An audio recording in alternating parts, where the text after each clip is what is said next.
coisa fofa as perninhas. Cadê a senhora? Olha, cadê a senhora? Fiti. Bem maior. Dá uma ideia dessa blusa. Você já esqueceu, não é não? Sim, parece que era desse tamanho, né? Não. A de lá não tem isso aqui não, ó. Você tá sentadinho, mas não é certo.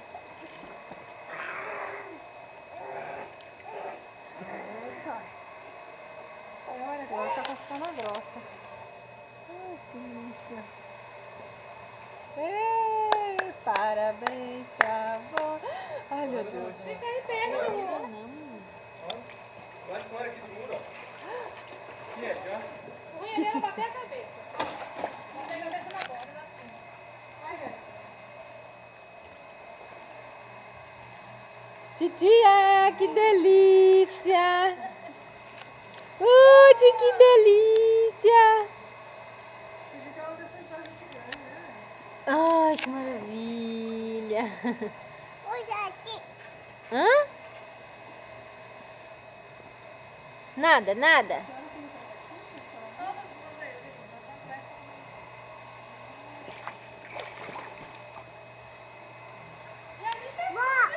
Hã?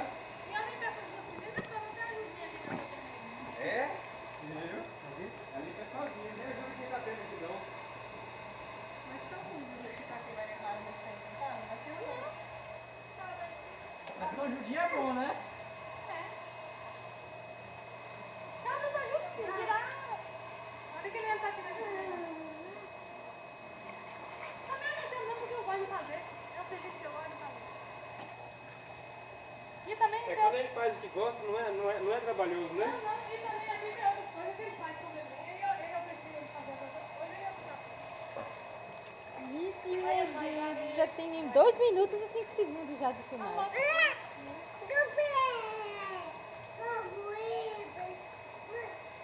Manda pra Você sua mãe. confia, Eric? Olha, ele tá no Manda meio pra da sua piscina. mãe.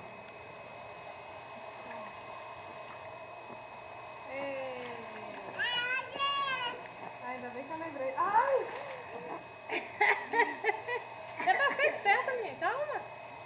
Fica esperta. Não pode super proteger não, né? Não, rapaz. Não pode ficar muito protegendo assim, não. Nós estamos tirando o perigo. Não, só porque eu tenho medo de pular. Não, mas eu